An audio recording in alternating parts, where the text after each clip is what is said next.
જગદીશભાઈ, અત્યારે આપણે અહીંયા વડચોક ગૌશાળા આવ્યા છીએ. આપણે લૂલી લંગડી બીમાર ગાયોની આપણે જે ગૌશાળા છે, તો આપણે જે દિવાળી ઉપર જે પ્રશ્ન બન્યો હતો, નિવેદ જે ખવડાવવાથી જે આપણે ગાયો મરી ગઈ હતી, તો આવો જ પ્રશ્ન 14 તારીખે બને છે. ખીયરના દિવસે બધા દાનવીરના દીકરાઓ બધા જાગીને આવો લીલું બધા નાખવા. તો આના માટે શું વ્યવસ્થા કરવી જોઈએ, શું દાન કરવું, તો કેવી રીતે દાન કરવું જેથી કરીને મનુષ્યને તકલીફ ન થાય અને જે બહાર જે છે ખરેખર એ બહાર છે એને તો ખરેખર નખાતું જ નથી. હું તેમ કહી બધા જે દોઈને છોડી મૂકવાવાળા છે એને તો નખાતું જ નથી. ક્યાં એવી જગ્યા હોય ને દાન કરવું તો એને યોગ્ય જગ્યા અને યોગ્ય માર્ગદર્શન તમે આપો. બરાબર, સ્નેહભાઈ સુપર વાત કરી. હવે આ લગભગ અમે 20 વર્ષ ત્યાં મીડિયાના માધ્યમથી લોકોને સમજાવીએ છીએ કે એકી સાથે પુણ્ય કમાવાની હોડમાં ન ઉતર્યું.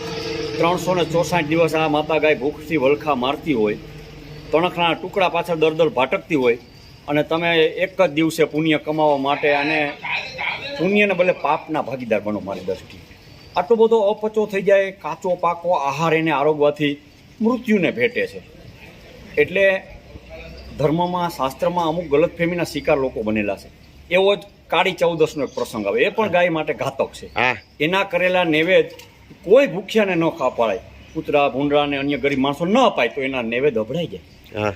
હવે વિચાર કરો, ભગવાન શ્રી રામે સબરીના એઠા જૂઠા બોર ખાધા, ભગવાન કૃષ્ણએ વિદુરની ભાજી ખાધી, ભગવાન બુદ્ધે વૈશાલી અને આમ્રપાલીને ત્યાં ભોજન કર્યું. એક કઈ આવા વિદ્વાન ભગવાન અભડાણા આ તુચ્છ માણસો 3 કાવડી એને ખબર નથી એમ કહું તો હાલે. એના નૈવેદ અભડાઈ જાય અને ગાયને મૃત્યુને શરણે આપે છે. તો આ પુણ્ય છે કે પાપ છે? એટલે મારી દ્રષ્ટિએ આ બધી અંધવિશ્વાસ આ બધા કાઢી અને ઉપલેટામાં ખાસ કરીને કહું તો આમ તો દરેક વિસ્તારમાં સારી એવી સંસ્થાઓની ગૌશાળા હોય, ગૌશાળામાં અપાય કે જે તે દિવસે સંકલ્પ કર્યો હોય આજનો દિવસ મકર સંક્રાંતિ પવિત્ર છે તે દી આપી દો. પછી એનું અનુસંધાને જ્યારે એને ભૂખ લાગે ત્યારે નિરાતી હોય. તો ઉપલેટામાં એક સારું અને સુંદર જો કામ હોય, એનિમલ હોસ્ટેલનું છે. પૂરા ગામની 900 થી 1000 ગાયનો નિભાવ કરે છે. કોઈ સરકાર કે કોઈ નગરપાલિકા દેતા નથી, કોઈ ગલતફહેમીનો શિકાર ન બને, લોકફાળો પર આધાર હાલે છે.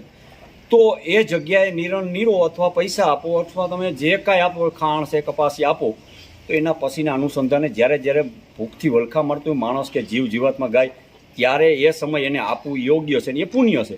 તમે જે દી નાખી એકી સાથે બધાય નાખશો તો મૃત્યુને ભેટ બનશે. એટલે લોકોને મારો 2 હાથ જોડીને વિનંતી છે કે આ મકર સંક્રાંતિ હોય, કાળી ચૌદસ હોય, આવા દિવસે એકી સાથે ન નાખો. અને એકવાર મારી વિનંતી છે, નારાયણભાઈ આ ક્ષેત્રે ખૂબ જાગૃત છે, ક્રાંતિકારી વિચાર ધરાવે. ગાયનું સંવર્ધન કેમ કરવું, ગૌવંશને કેમ સુધારવો, દુધાર કેમ બનાવી. હવે આ બધો બાંગરો વેલો છે. આ લોકો કેવળ દૂધના માલિક છે, તર છોડી દે દોય, અને એને આપણે આ ક્યાં સુધી નભાવી શકશું? આ લોકો ઉપર આ તો બોજો છે.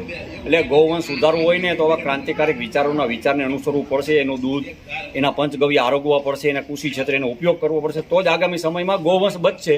બાકી તો આ ભિખારણ બનાવી અને આવા તમારા ધર્મ કમાવાના હોડમાં એને મારી નાખશો અને લોકોને નુકસાની છે. આજે લોકોમાં ટ્રાફિકની સમસ્યા એવડી હતી, આજે દૂર કરી હોય તો એનિમલ હોસ્ટેલ. એટલે ઉપલેટાને એ અનુરોધ છે કે એનિમલ હોસ્ટેલને દાન આપો. અમે પણ વડચોક ગૌશાળા, ભાદર ચોક ગૌશાળા, બધી ગૌશાળા ચલાવીએ છીએ. અમારી પાસે છે, ભંડોળ છે. અમે નથી લાઈવ કરવા માંગતા. ને આપશો. અને તમામ સૌરાષ્ટ્ર ગુજરાતના બધા જ ગૌપ્રેમીઓ, ધર્મપ્રેમીઓને વિનંતી કે સારી સંસ્થા હોય ને તે દિવસે એમને આપી દો, એના પછીના કોઈ પણ દિવસે નિર્શે. આ મારો અનુરોધ છે. જય શ્રી કૃષ્ણ, જય ગૌ માતા. ખાસ તો ઉપલેટાવાસી જે છે એના માટે તો એનિમલ હોસ્ટેલ જ બેસ્ટ છે. એનું કારણ એ છે કે ઉપલેટાનો જે જટિલ પ્રશ્ન હતો એનો નિરાકરણ લઈ આવવામાં એનિમલ હોસ્ટેલે જે જજુમે અને જ્યાં સામે ક્યાંક તકરારું હાથે બીજું ત્રીજું થયું એની સામે તેમ છતાંય બાદ ભીડી અને ગામના પશુઓ જે હતા એને બધાને બહાર લઈ ગયા અને જે ટ્રાફિકની સમસ્યા હતી દૂર કરી. અને નાખવાથી શું થાય ને એ આપણે તમે જગદીશભાઈ અત્યારે 2 જે ઓલા પશુ છે ને એ બતાવો. જે બજારમાં જે આપણે ચારો નાખવાથી જે શું થાય ને, હવે તમે કલ્પના નહીં કરી શકો. કેમ કે એક્સિડન્ટના શિકાર થાય ને એ પછી કેવી વ્યવસ્થા થાય ને એ તમે જોવો ને તો તમારો મગજ બંધ થઈ જાય, તમારું આમ હૃદય કંપી જાય. હવે આ નંદી છે અને જીવડા ખત બધે છે.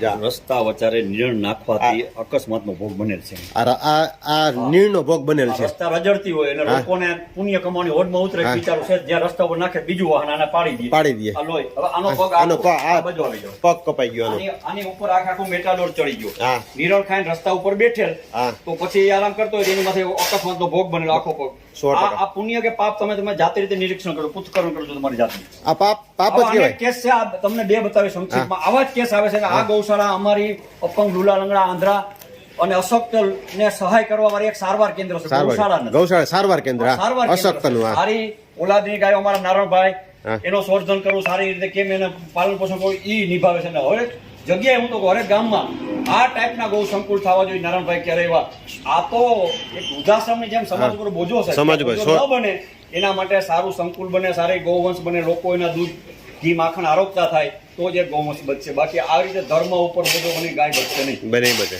સહી. ચાલો મળીએ નવા અપડેટ સાથે.